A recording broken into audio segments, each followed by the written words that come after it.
Hoy vamos a desarrollar una clase que tiene que ver con la relevancia de la interacción dialógica y el juego en el abordaje terapéutico.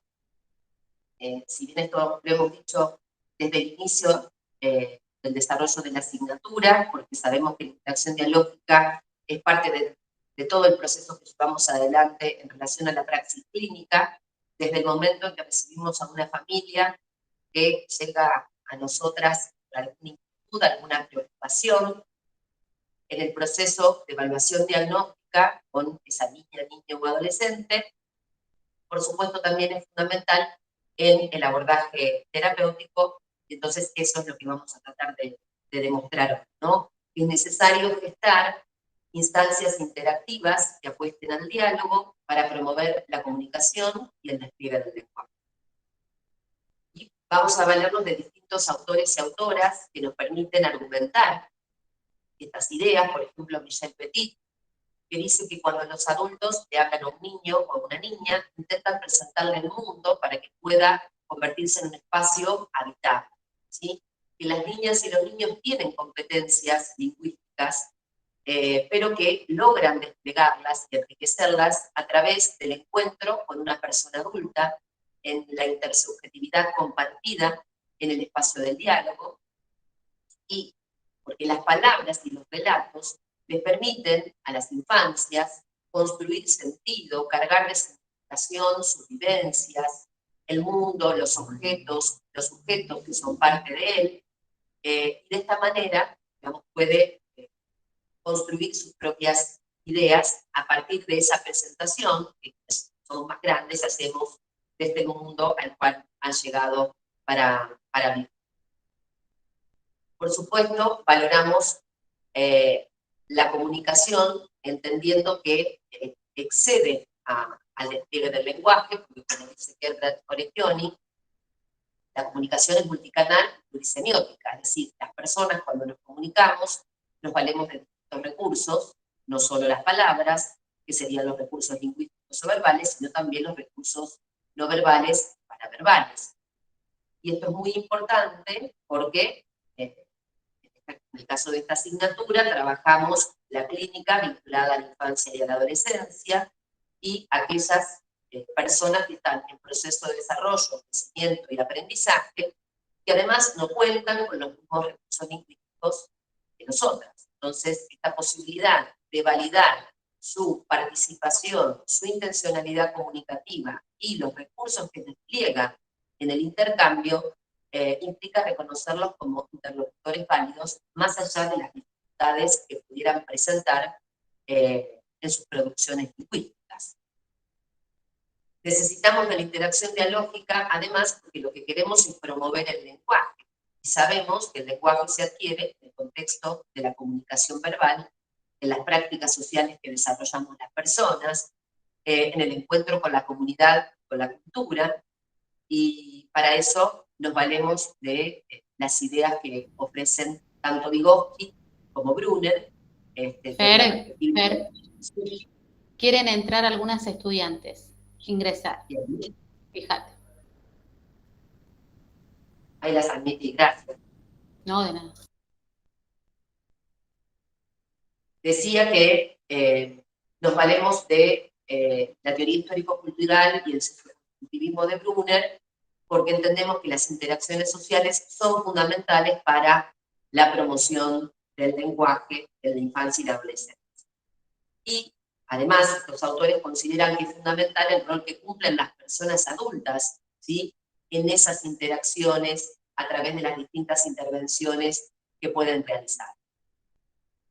Tomamos en cuenta también los aportes de Norma Vecinano, que valora a la interacción dialógica como una situación comunicativa en la que participan dos o más personas, en las cuales cada una cumple un rol determinado. Siempre hay reglas sociales que tienen que ver con las convenciones que implican la comunicación y el encuentro dialógico,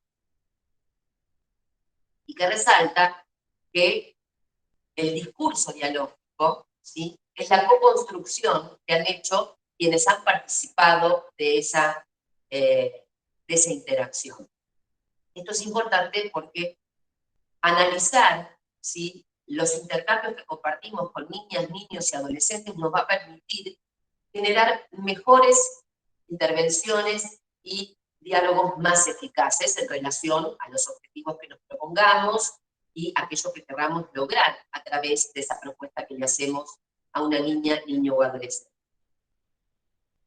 Entonces tenemos que tener en cuenta, por un lado, las características de esa situación comunicativa, los roles que cada participante pone en juego, el dominio de los recursos comunicativos y lingüísticos que se despliegan en ese encuentro, y que este discurso dialógico siempre tiene que ver con la coparticipación, es decir, las intervenciones que podamos hacer pueden tener un efecto que deseamos o un efecto que quizás no es el más favorable, para que podamos también revisar nuestras propias participaciones en esos encuentros.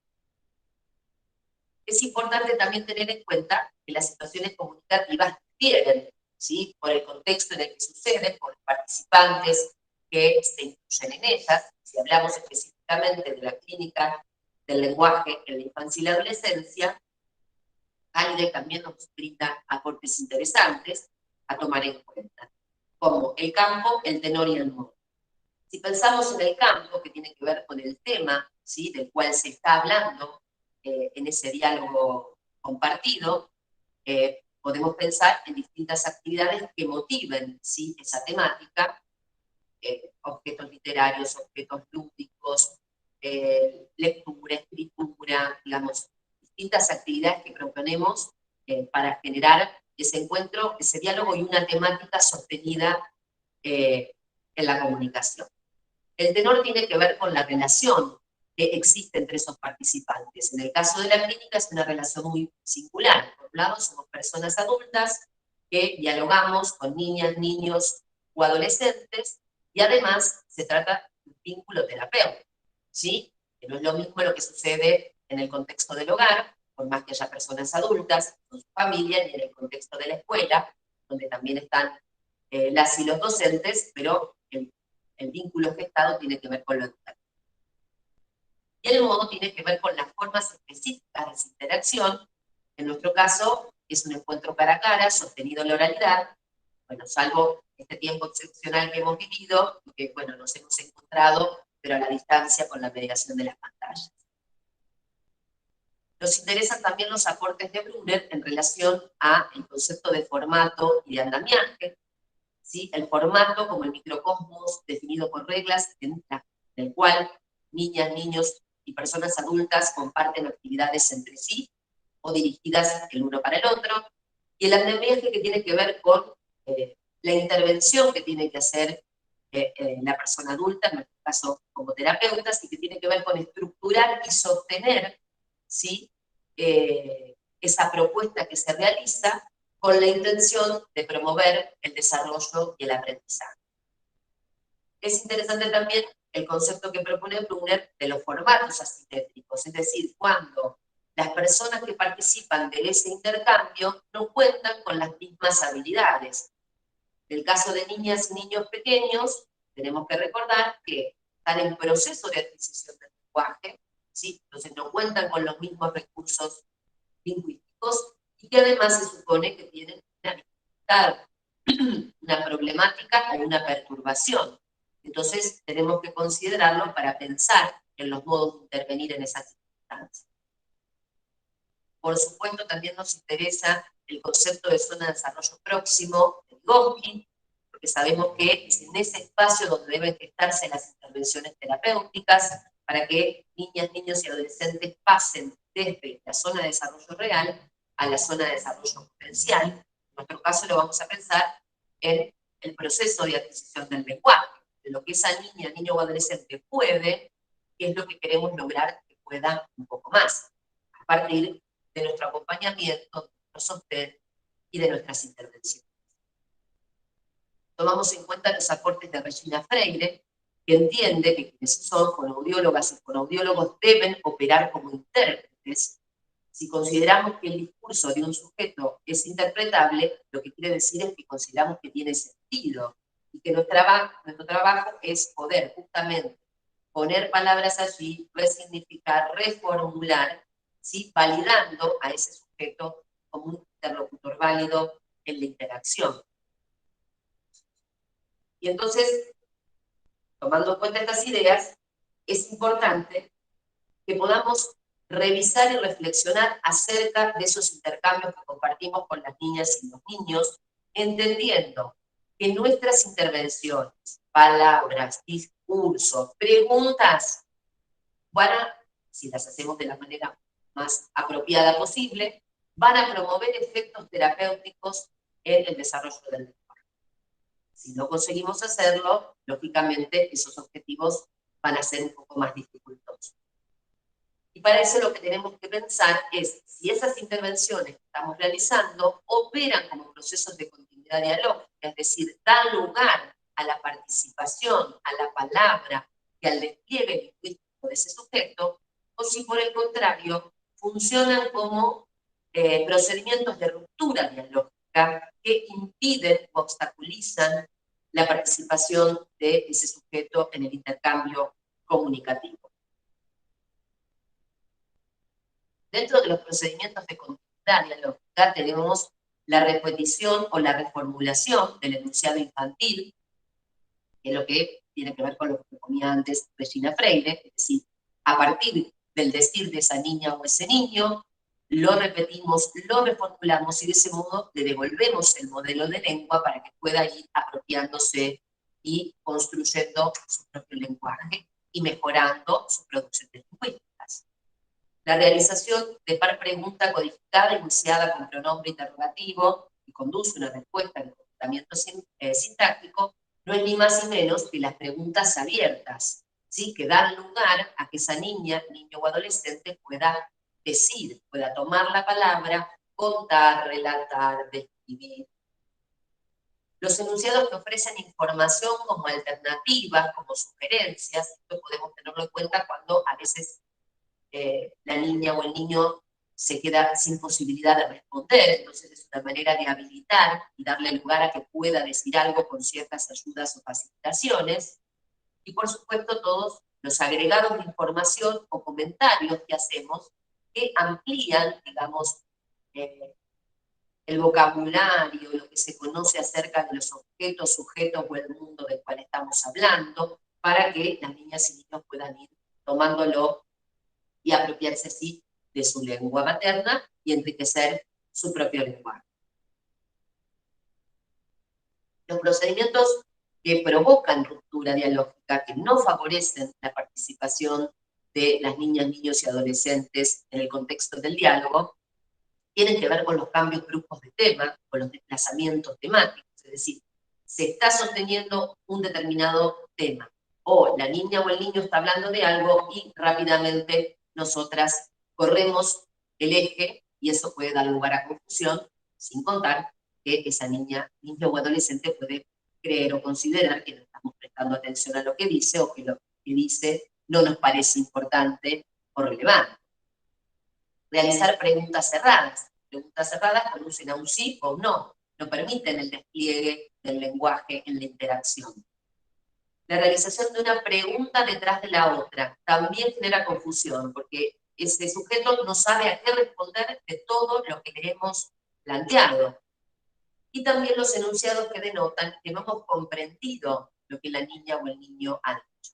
A ver, nos puede suceder que por las dificultades lingüísticas que presenta un sujeto, a veces no comprendamos lo que dice. Digamos, estamos en todo nuestro derecho. El punto es ver cómo intervenimos en esos casos. Por mi parte, cuando eso me sucede, yo lo que siempre hago es pedir disculpas. Es decir, yo me hago cargo de que soy la persona que no puede comprender ni entender. ¿Sí? El problema es mío. Y lo que le pido a esa niña, ese niño, es que por favor me ayude a que yo pueda comprenderlo y que podamos seguir conversando. ¿Sí? Es decir, correr el eje de que el problema no está en quien tiene una dificultad para hablar, ¿sí? No la vamos a negar y por eso lo estamos acompañando, sino también en hacerse cargo de la propia dificultad al momento de comprender o entender ese decir. Por eso es muy importante la interacción dialógica, ¿sí? Y que tomemos las otras actividades y recursos que hemos mencionado, el juego, la lectura, la escritura, el dibujo, la literatura, ¿sí? Para generar intercambios comunicativos donde circule la comunicación y la palabra. Para eso podemos utilizar distintos recursos, los vamos a ver en profundidad en las próximas clases, pero por supuesto tenemos todos lo que tiene que ver con los textos literarios, rompecabezas, armado de secuencias, juegos de clasificaciones, juegos y juguetes que permiten la sincronización, juegos de reglas, ¿sí? Más allá de que propongamos una actividad lúdica, literaria, escritural o gráfica, seguimos sosteniéndolo desde el intercambio y la interacción, ¿sí? Entendiendo que niñas, niños, adolescentes y terapeutas debemos compartir esas actividades, ¿sí? Si pensamos en niñas y niños pequeñitos que tienen importantes dificultades para comunicarse y expresarse porque tienen un lenguaje acotado o porque su lenguaje a veces se vuelve ininteligible, es importante siempre contar con objetos que medien en el intercambio, es decir, con cuentos, con juegos, con juguetes. ¿Por qué? Porque eso genera un contexto de cierta presuposición. Sabemos de lo que estamos hablando y es más fácil entonces desempeñar el rol de intérprete que nos toca a quienes somos terapeutas.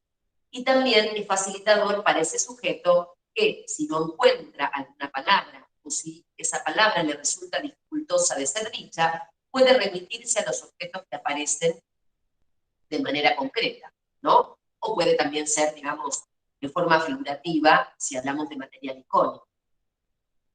Siempre es importante escuchar lo que las niñas, niños y adolescentes tienen para decir antes de que andar buscando, indagar si sabe, no sabe, esto, lo otro. Digamos. Primero porque las niñas y niños se dan cuenta que en realidad ese intercambio se parece más a un interrogatorio que a un diálogo verdadero, genuino, donde hay un interés por conocer, por escuchar, por dialogar y por compartir, ¿sí? Siempre es importante devolver el modelo de lengua, porque sabemos que las niñas y niños en el proceso de adquisición y construcción del lenguaje, eso es lo que intentan hacer todo el tiempo, acercarse al modelo de lengua materna para ser más efectivos al momento de comunicarse, de expresarse y de comunicar. Por eso funcionamos como intérpretes, reformulamos, reorganizamos, enriquecemos ese decir de niñas, niños y adolescentes. Muchas veces, todos los contextos, no solo desde la clínica, por el simple hecho de que somos personas adultas, tendemos a monopolizar la palabra. Es decir, consideramos que somos quienes vamos a dirigir por completo y eso también le da la posibilidad a las niñas, niños y adolescentes de poder hacer uso de su palabra. Porque por estas intenciones, ¿no? Porque queremos indagar específicamente tal o cual cosa y no terminamos escuchando lo que ese sujeto tiene para decir. Norman Lesinano, en ese sentido, hace una interesante distinción. Habla de los participantes comprometidos y los participantes no comprometidos. Los que están comprometidos en este intercambio, ¿sí?, lo expresan a través de su deseo, de su motivación y su intención personal de participar del encuentro dialógico, escuchando y diciendo, ¿sí? En cambio, los que no están comprometidos muchas veces solo se interesan en aquello que les interesa escuchar, o están mucho más preocupados por decir y dejar de lado de esa manera al otro participante que lo acompaña, ¿no? Ahora lo que vamos a tratar de revisar, también, más allá de la interacción dialógica, es la importancia que la actividad lúdica tiene en la clínica, ¿sí? Vamos a valernos de aportes de distintos autores y autoras, como Tonucci, Rodari, Vigo, Brunner, Piaget, Rodulfo, y también algunas reflexiones de Graciela Márquez. Sabemos que el juego es la actividad principal de la infancia, que es una actividad libre y espontánea, que el juego promueve el desarrollo y el aprendizaje infantil, que existen distintos tipos de juegos que son relevantes y que van mostrando justamente las nuevas construcciones que hacen las niñas y los niños, y de ese modo cómo van evolucionando respecto de la cognición y también de su constitución subjetiva.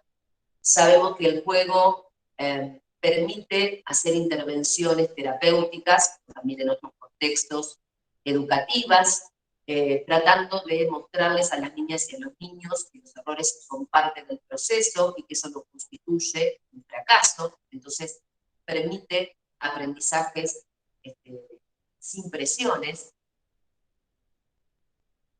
El juego además es un derecho, ¿sí? Así está establecido la Convención de los Derechos de las Niñas y los Niños, nos lo recuerda siempre Tonucci, ¿sí?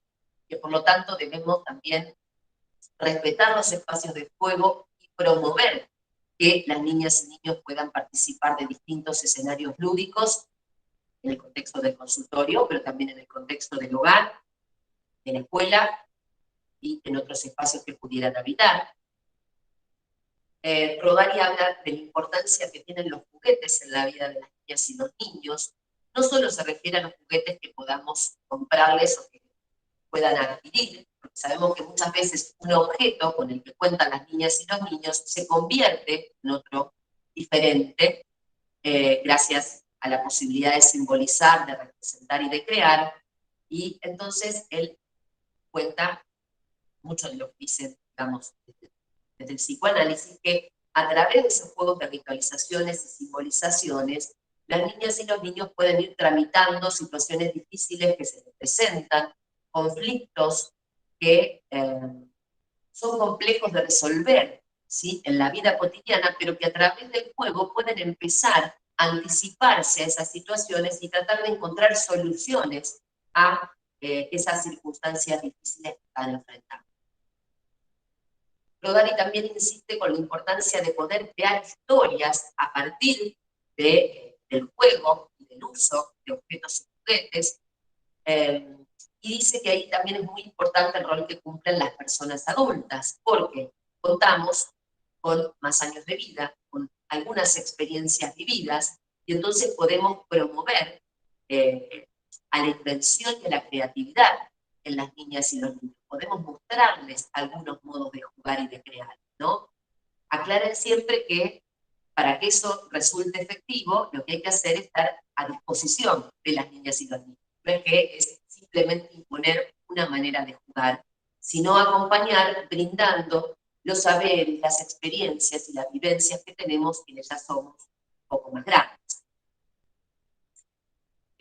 Tonucci dice que el juego es el trabajo de las niñas y los niños.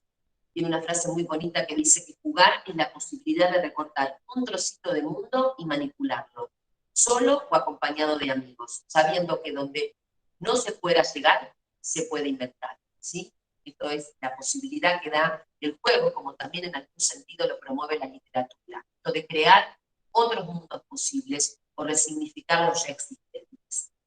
Todos los aprendizajes más importantes de la vida se hacen jugando, de eso no hay duda, y por eso él insiste con la importancia de respetar los espacios lúdicos de las niñas y niños, y también hace mención a cuáles son los mejores juguetes para la infancia. Y los mejores juguetes son aquellos que sin hacer nada concreto, ¿sí?, le permiten a las niñas y a los niños hacer todo. Por lo cual son los juguetes más simples, ¿sí? No los que están por ahí un poco más en auge ahora con la tecnología, porque esos juguetes y juegos más rudimentarios, justamente lo que se pone allí en juego es la creatividad del sujeto que lo utiliza para distintos fines y de acuerdo a sus propias motivaciones e intereses. Sabemos que Vygotsky considera que el juego es una de las maneras de participar del niño en la cultura, ¿sí?, que es su actividad principal, como en la vida adulta lo es para nosotras trabajo, y él también insiste con la importancia del juego como promotor del desarrollo infantil y de los aprendizajes, el juego entendido como preoperatorio, anticipatorio y elaborativo. Considera que es un poderoso creador de la zona de desarrollo próximo, por eso insiste incluso que en el contexto educativo deberían desarrollarse actividades lúdicas para promover los distintos aprendizajes que pretende lograr la escuela, que es una actividad vital en la infancia y que en los escenarios lúdicos que se van conformando son fundamentales las relaciones sociales que se establecen los roles que se juegan en esas interacciones, ritualizaciones o sincronizaciones, y que son también las que promueven el desarrollo del lenguaje. En algún sentido, también sostiene lo mismo Brunner, y respecto del juego, él dice que es un sistema de representación en activa porque las niñas y niños representan y simbolizan a través de la acción, del cuerpo en movimiento. Él considera que hay 3 formatos elementales: las escondidas, armar y desarmar una torre, y compartir un cuerpo. Respecto del andamiaje que las personas adultas debemos hacer cuando les queremos compartir alguna propuesta lúdica con la intención de promover un aprendizaje, Brunner marca distintos pasos, y esto es muy valioso para la clínica. Si vamos a hacer una propuesta de realizar alguna actividad, primero tenemos que mostrarle a ese sujeto que es interesante, que es algo valioso lo que le queremos mostrar y queremos compartir. Vamos a invitar a que participe, a que sea parte, ¿sí? Tratando de minimizar las posibilidades de error, es decir, simplificando la tarea, permitiéndole que vaya interviniendo en algunos momentos, ¿sí? Hasta que nos vamos corriendo, en la medida de las posibilidades, que esa niña o ese niño ya puede tener una mayor participación.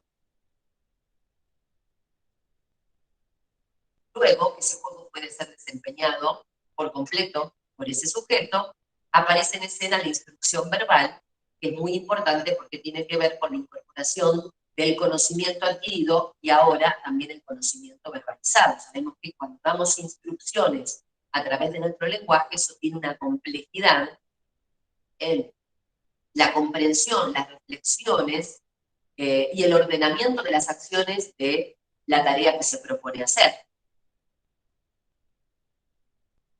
Desde la perspectiva constructivista, el juego es muy importante porque es un sistema de representación que promueve el desarrollo cognitivo, en tanto considera que las niñas y los niños son sujetos cognoscentes y epistémicos, que interactúan con los objetos y con su medio para poder aprender y construir nuevos aprendizajes.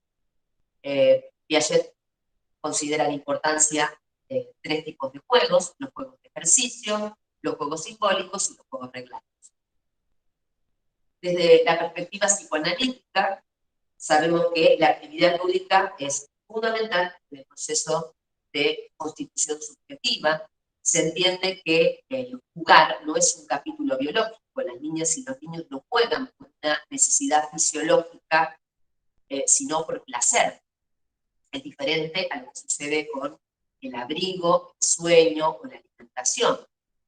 Sabemos además que el juego siempre es indicador de salud mental y por eso debemos estar atentas a que las niñas y los niños puedan desplegar actividades lúdicas, y si no es así, entonces, bueno, digamos, trabajar para que eso pueda suceder.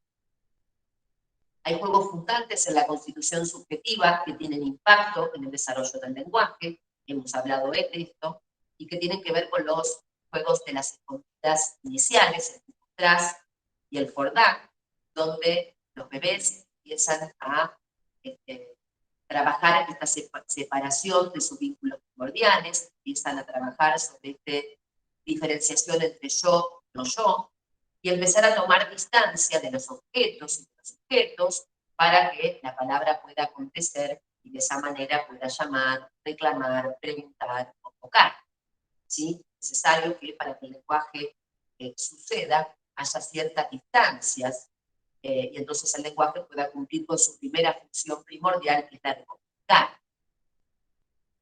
Otros juegos importantes son las diversas maneras de jugar a las escondidas que continúan después, los juegos simbólicos o de ritualizaciones y los juegos reglados, que tienen relevancia en el sentido de que las niñas y los niños muestran una evolución respecto de su desarrollo cognitivo, en poder correrse de una mirada egocéntrica, entender que existen otros puntos de vista, poder aceptarlos, poder comprender que hay reglas, normas, hay turnos de espera, y de esa manera poder aprender a convivir con otras personas, en comunidad. Por eso la relevancia de los juegos reglados en los aprendizajes y también el desarrollo del lenguaje y en la lectura y la escritura, si entendemos que la lengua materna y la lengua escrita son sistemas de reglas que debemos respetar, ciertas convenciones para poder comunicarnos con las demás personas. Podemos utilizar distintos juegos y juguetes, por supuesto, todo lo que tenga que ver con los juegos de reglas, muchos juegos interesantes que hay para trabajar la lectura y la escritura, juegos que tienen que ver con la literatura, lo vamos a ver en las siguientes clases, y, digamos, nos parece importante poder abordar algunas cuestiones que, si bien tienen que ver con la praxis clínica, con las actividades que desarrollamos en todo el proceso de evaluación diagnóstico y también de abordaje terapéutico, es importante saber la relevancia que tienen y que podamos argumentar y justificar por qué consideramos que es a través de la interacción dialógica, es a través del juego que vamos a llevar adelante esa planificación terapéutica, que vamos a promover la comunicación, el desarrollo del lenguaje, los aprendizajes. Lo digo porque en estos tiempos que corren, donde se imponen con cierta fuerza los test, los protocolos estandarizados, digamos, todo lo que tiene que ver con esos tecnicismos, al igual que las técnicas de rehabilitación, cuando a veces decimos que nuestro modo de trabajar es más informal, como suele llamarse, y que para eso apelamos al diálogo, a la narración, al juego, a la literatura, pareciera que es poco serio el trabajo que hacemos, ¿no? Que parece que las personas que llevan adelante este tipo de acciones muy estructuradas y rígidas, pareciera que lo hacen de una manera más apropiada cuando no lo es.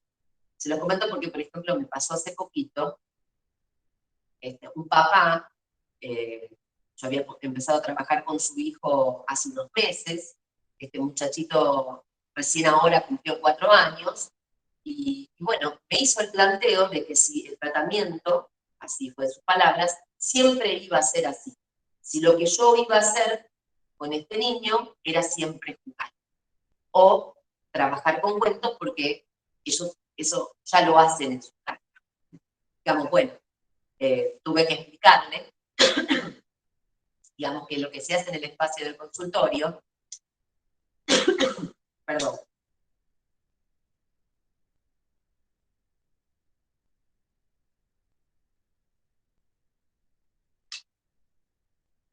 tiene una finalidad terapéutica que no es la misma que la que sucede en el contexto del hogar.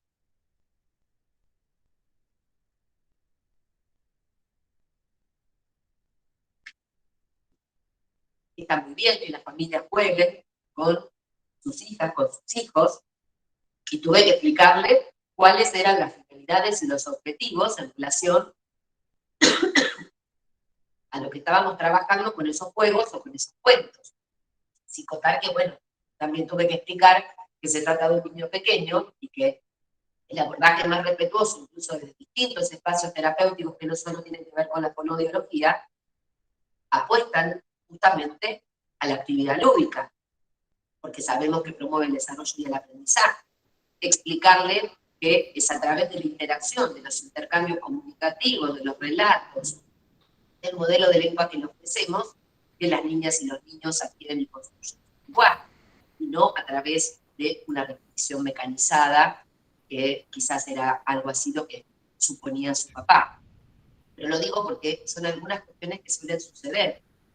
Incluso, aunque no sea lo mismo, algo de esto también le sucede a quienes son docentes, sobre todo en el nivel inicial, donde se menosprecia las actividades lúdicas, literarias que proponen, y por eso, bueno, cuando tengo la posibilidad de encontrarme con maestras, siempre les insisto en esto, de que ellas tienen muchísimos argumentos para decir por qué es valioso lo que están haciendo, para que puedan explicar cuál es el sentido de esa actividad, y que no se menosprecie, y que de esa manera también podamos respetar justamente los espacios de juego que necesitan las niñas y los niños para crecer, desarrollarse y aprender.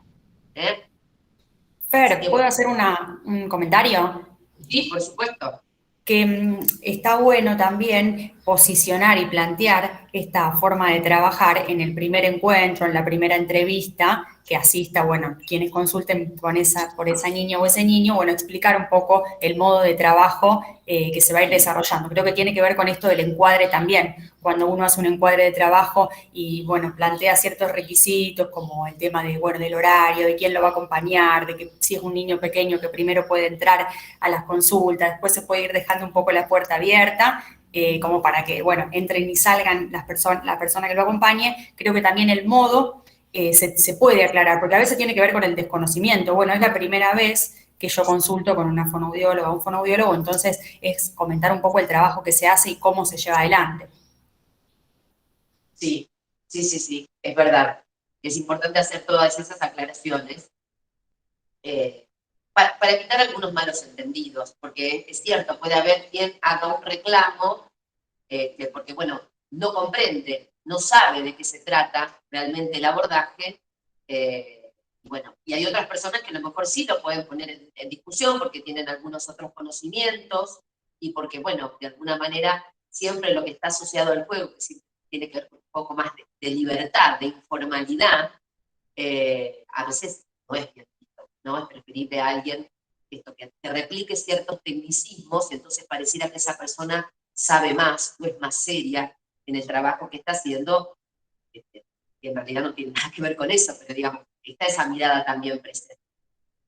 Incluso en algunos casos también sucede, por ejemplo, alguien puede hacer una consulta y decir que está buscando a una profesional que realice tal o cual test o prueba, digamos, porque esto también como circula tanto, no solo en el contexto de la salud, la educación, sino en las redes sociales, en los medios de comunicación, se hacen este tipo de solicitudes así muy específicas. Me pasó hace poquito una persona que hacía una consulta, era un chiquitito que era de Brasil, vino a vivir a Argentina, ¿sí? Y la mamá que hace esta consulta solicita una fonoaudióloga que haga intervenciones neurolingüísticas. Y aparte yo pensaba, pobre criatura, viene desde Brasil con menos de 5 años hablando el portugués, llega a Argentina donde se habla el español, y digamos, cuando se hacen esas perspectivas tan reduccionistas, no sé si se contempla, por ejemplo, más allá de dejar el propio país, venir a otro lugar, digamos, que son dos lenguas diferentes, es un niño que está en proceso de adquisición y que de golpe se encuentra con, digamos, este nuevo aprendizaje que tiene por hacer, pero digo, bueno, son pedidos que suelen ocurrir.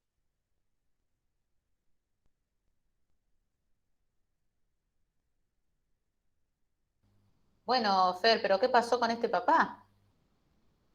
No, bueno, después lo pudo comprender y yo por suerte tenía Muy puesto el barbijo, bien. de salva Muy a bien. disimular mi cara. Lo pudo comprender, ese era el Lo final pudo feliz. comprender. Sí, además, bueno, la mamá de este niño es pediatra, digamos, entonces me parece que ella también ha podido hacer su aporte como pediatra para que su esposo comprenda Claro, porque lo la planteaste importancia muy, del juego. muy puntual, que fue el papá el que Sí, sí, sí. pedía explicaciones.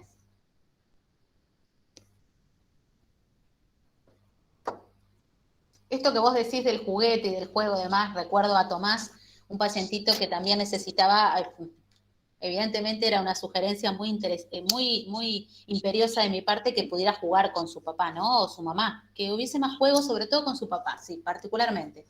Y el papá me dijo, yo llego tan cansado a casa, Silvana, que no tengo ganas de ponerme a jugar con Tomás.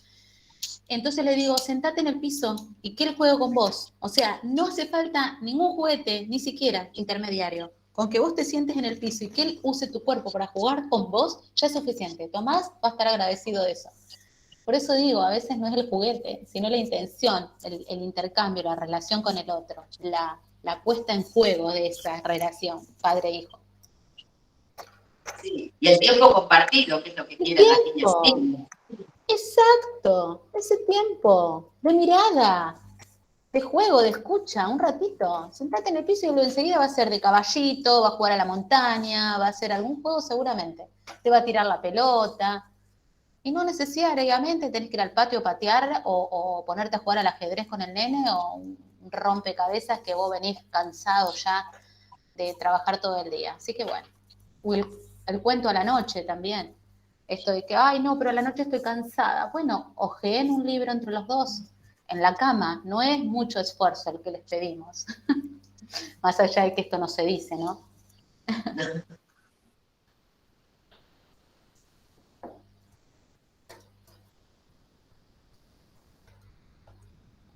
No sé si alguien quiere hacer algún comentario, una pregunta.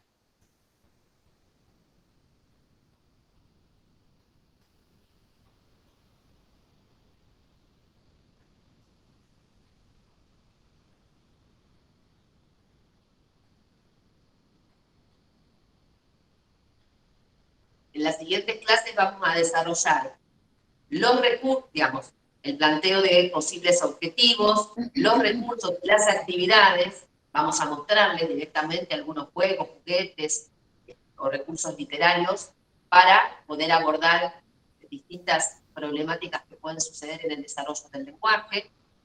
Y también vamos a hacer esto en relación al aprendizaje escolar y al aprendizaje de la lengua escrita, y bueno, y seguir trabajando en relación a los abordajes terapéuticos, pero mostrándole específicamente con ejemplos de recursos cómo poder llevarlo adelante. Profe, yo quería aportar algo que me pasa con mi hermanito, tiene 5 años, y en el juego es donde yo tengo más diálogo con él, es donde charlamos más. Por ahí estamos con los bloquecitos tirados y es, ay, ¿cómo te fue en el jardín? ¿Y qué hiciste hoy? Y él mientras arma, charlamos un montón. Entonces, nada, sí, que la gran herramienta que es, más allá de la actividad lúdica propiamente dicha, cómo ayudan en la interacción dialógica, digamos. Es verdad, porque es un espacio en el que las niñas y niños se sienten a gusto, ¿no? Incluso si lo pensamos en el caso de la clínica, lo que vos decís es muy importante porque una niñita o niñito pequeño que llega a un consultorio sabe que va a ser mirado y evaluado. Aunque no sepa específicamente de qué se trata o no logre comprender todo, digamos, sabe que ahí hay una persona adulta y hay algo que quiere indagar para saber qué le sucede, ¿no? Entonces, imagínense un niño pequeño con este tipo de test, de pruebas, de protocolos, digamos, es algo intimidatorio. Si pensamos además en alguien que tiene una dificultad para comunicarse, para expresarse, para desplegar la palabra. Entonces, el juego de por sí genera, digamos, un vínculo de mayor confianza, de mayor afectividad y cierta tranquilidad, cierta certeza, ¿no? Diciendo, bueno, yo esto lo sé, porque como soy niña, como soy niño, sé de qué se trata jugar. Entonces, bueno, es habilitante, digamos.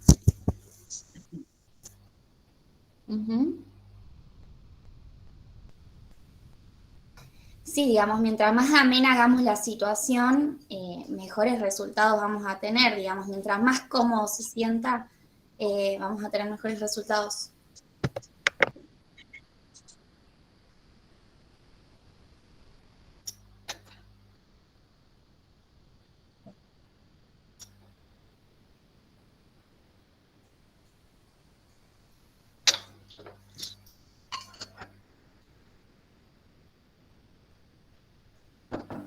Fer, ahí Jazmín hizo un comentario en el chat donde expresa, el que estoy abriendo, dice, y ponernos a la altura de ellos.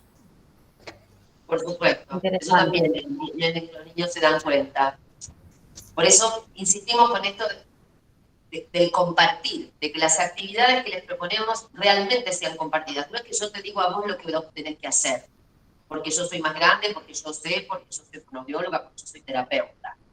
No, lógicamente hay una responsabilidad de nuestra parte, porque lo que estamos haciendo tiene una intención, tiene un objetivo, una finalidad en sí misma. Eso lo tenemos que tener muy claro, pero siempre desde la posibilidad de compartir con esa niña o niño la propuesta que hacemos.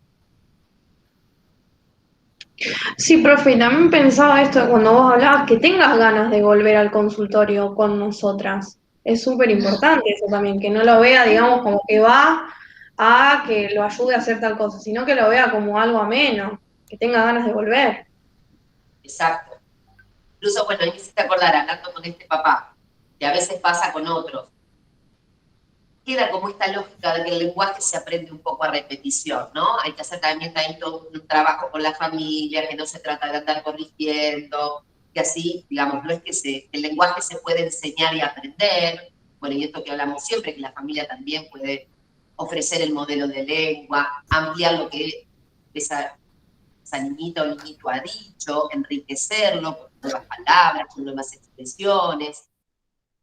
En algunos momentos, digamos, cuando ya hay un proceso más avanzado y nos damos cuenta que ese sujeto puede decir las cosas de una mejor manera, sí se lo puede convocar y en algunas circunstancias, no siempre, pero decirle, algo sabes que me costó entender, ¿lo podés volver a decir? Porque yo sé que vos lo podés decir mejor, porque también ahí lo situamos, ¿no? En un lugar de registro de esto que le sucede y que puede sobreponerse a eso. Volviendo a lo que vos decías. Otra cosa que les explicamos. Imagínense si uno recibe a una criaturita así, se la pasa repitiendo y haciendo ejercicios y diciendo rimas y palabras, la criatura no quiere venir nunca más y lo que hace es detestarnos para siempre, ¿no? Además, la repetición en alguien que tiene una dificultad es trabajar sobre el error desde el inicio. Y no hay que trabajar sobre el error, hay que trabajar desde donde puede. Lo primero que tenemos que hacer es que pueda desplegar, pueda enriquecer sus producciones, extenderlas, multiplicarlas. Después vamos a tratar de que las clarifique, de que sean más inteligibles, porque eso le va a permitir comunicarse mejor con sus pares y con otras personas adultas. Pero digamos, siempre se parte de lo que esa niña o niño puede, no marcando lo que no puede todavía.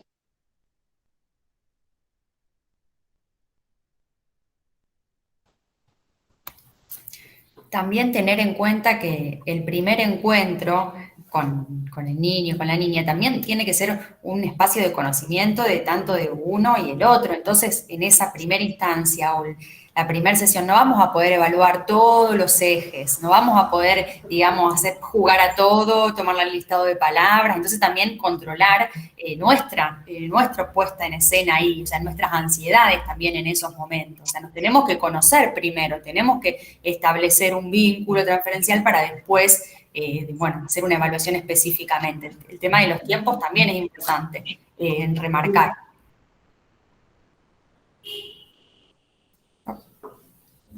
Se tildó. Ah, ahí está. Sí, se tildó un ratito, pero después ya está. Sí, a mí me provoca como una cuestión de adrenalina interesante. Uy, quedó grabado esto, pero bueno, tiene que ver con esto del primer encuentro con el niño, ¿no? A mí me produce como una cuestión de conocimiento, de ver quién llega, con quién es acompañado. Hay ahí un disfrute interesante de la primera entrevista, sobre todo con el niño o la niña, quien llegue a la consulta. Sí, incluso en relación a lo que están diciendo, nosotras podemos, digamos, tener ciertas ideas respecto de lo que es el abordaje, digamos, qué cuestiones debemos tener en cuenta. Exacto. Lo mismo vale para la evaluación y el diagnóstico, pero no es lo mismo en cada caso.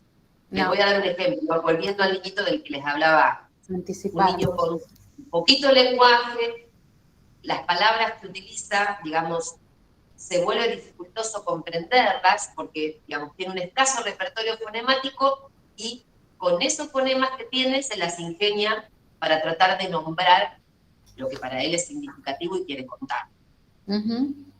Más allá de algunas otras dificultades que también aparecen en torno a los vínculos, a la crianza, como puede suceder siempre cuando trabajamos con niñas y niños pequeños.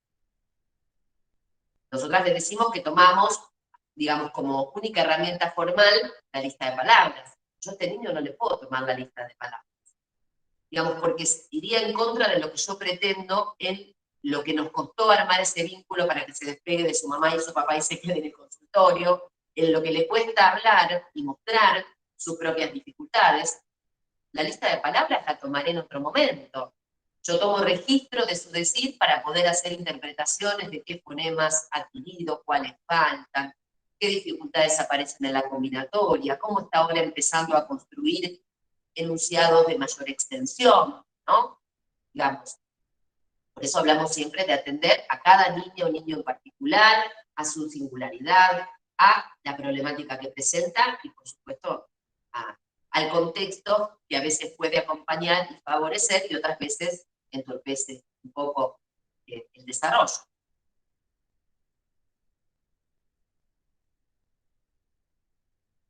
Sí, y justamente en relación a lo que nombraba Luciana, pensaba que a veces surgen las primeras entrevistas todo el tiempo. Bueno, ¿cuánto tiempo va a ser el abordaje, el tratamiento? Y bueno, poner ahí un poco de calma y poder comentar que esto es un proceso único, singular, y que no podemos dar esa data como si fuera algo, una futurología, sino que vamos a ir viendo con el tiempo cómo va progresando la niña o el niño y acompañando. ¿Sí? Y siempre tener en cuenta también toda la cuestión de la escuela, de comunicarnos con la docente, ¿sí? Porque el trabajo es en equipo. Y bueno, el tema de los tiempos les va a pasar que siempre lo consultan. Pero bueno, sabemos que esto no lo podemos establecer de antemano y que es un proceso y que lo vamos acompañando con nuestro abordaje, nuestros recursos y también trabajar con los papás y las mamás, porque a veces hay consultas específicas que requieren una sesión única con los padres para poder explicarles ciertas cuestiones que van sucediendo, ¿sí? Esto, digamos, de poder separar un poco lo que es la sesión con los niños y las niñas y el abordaje con los padres, porque muchas veces los papás cuando termina la sesión en la puerta nos preguntan un montón de cosas. Entonces a veces puede decir, bueno, pactemos una reunión y charlemos tranquilos estas cuestiones para que ellos también vayan pudiendo desde su lugar aportar en este abordaje. ¿Sí? Porque es en conjunto, no es que somos nosotras solas que vamos a trabajar con el niño y la niña. Eso es muy importante también.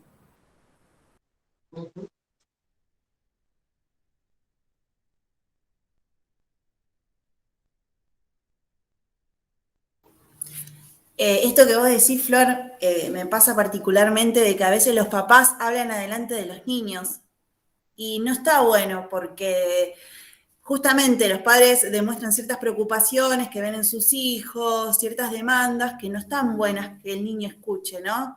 Porque vuelven a resurgir estas inseguridades de ellos al momento de expresarse, al momento de comunicarse, y es como volver un paso para atrás. Entonces esto de devolverles a los padres una instancia de devolución me parece muy importante, sola con los padres, porque los niños hay cosas que no terminan de comprender del todo, entonces está bueno esto, separar las distancias, como vos decís. Y además, a veces no es que no terminan de comprender del todo, a veces comprenden y escuchar cosas que dicen sobre ellos, malas de alguna manera, no está bueno. Entonces, sí, es verdad, eso. Tal cual. O esto que decíamos de los tiempos, estamos hoy como inmersos en esto de la inmediatez, entonces capaz, no sé, no noté cambios, no pasaron tanta cantidad de sesiones o de tiempo y siento que no, y capaz no está bueno que, como decía Anto o Melissa, esto de que no está bueno, de que el niño escuche eso, porque aparte seguramente incidirá en su proceso. Fer, yo pensaba eso, quizás ese papá que te planteó esto de, bueno, las clases van a ser siempre así, las sesiones, quizás porque él no vio cambios que quería ver tan rápidamente, entonces se planteó, bueno, pero va a ser siempre así porque no veo nada significativo, que a la vez tiene un tiempo, digamos. Por ahí también le pasó eso, dijo, bueno, no veo cambios, entonces pregunto, ¿va a ser siempre así? ¿Va a cambiar? Mi sensación tenía que ver con que había una cuestión ahí más puesta de control, que por ahí uno va descubriendo como las personalidades, los papás, las mamás y cómo funcionan entre ellos. Y también a veces sucede que, digamos, fue todo un trabajo para que el niño se pueda quedar, ¿no? En el consultorio. Todavía está la puerta abierta que se abre y se cierra. Llamativamente las dificultades para entrar al consultorio son cuando va el papá y no la mamá, porque va una semana con la mujer. A veces, ante algunas cuestiones que una va marcando para acompañar, para que puedan revisar como familia, porque a veces, digamos, pareciera que el lenguaje no tiene nada que ver con otras circunstancias o decisiones que se toman en el contexto de la casa. Entonces, por ejemplo, un niño que solo decide, el niño decide que va a comer solamente un determinado alimento, niños que siguen durmiendo en la cama con sus padres, niños que tienen dificultades para ir al jardín. Digamos, pareciera que eso no tiene nada que ver con el desarrollo del lenguaje. Sí, porque tiene que ver con el lugar que se le da a ese niño o esa niña, que en realidad se lo trata más como un bebé que como un nenito, ¿no?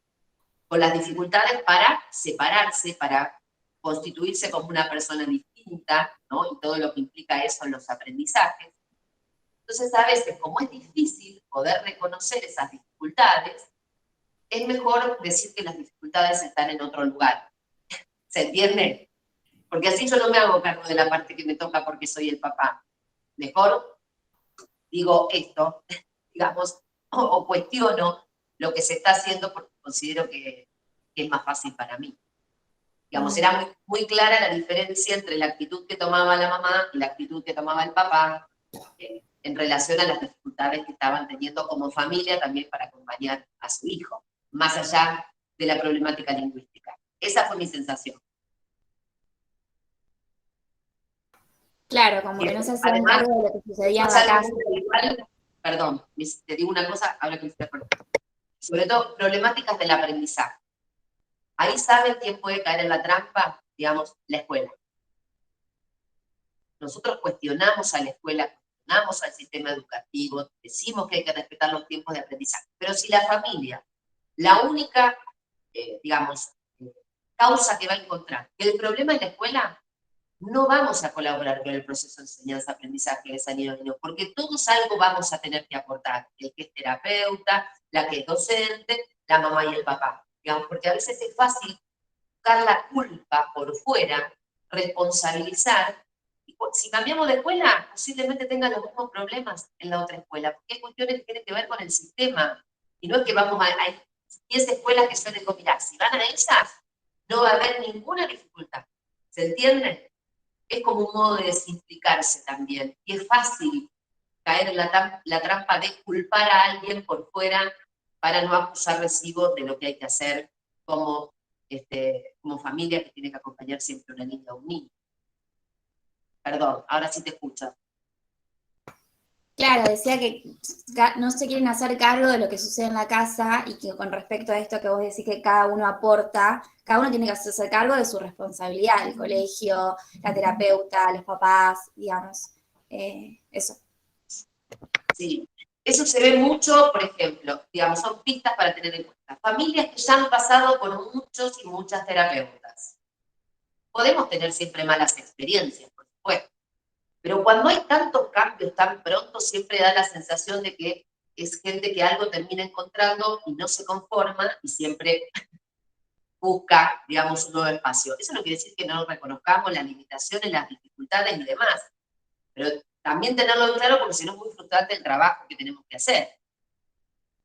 Y suele replicarse con mucha más claridad esto, digamos, cuando hay una dificultad en la familia, en la crianza, en los vínculos y en el sostén, la resistencia para ir al espacio terapéutico de psicología, o los cambios sucesivos también en ese espacio, porque el terapeuta no le convence, no le da confianza, no ve efectos. Imagínense lo que es el trabajo en lo que tiene que ver con la estructuración psíquica, la constitución subjetiva de una niña o un niño, no es algo que uno ve de hoy para dentro de 2 meses.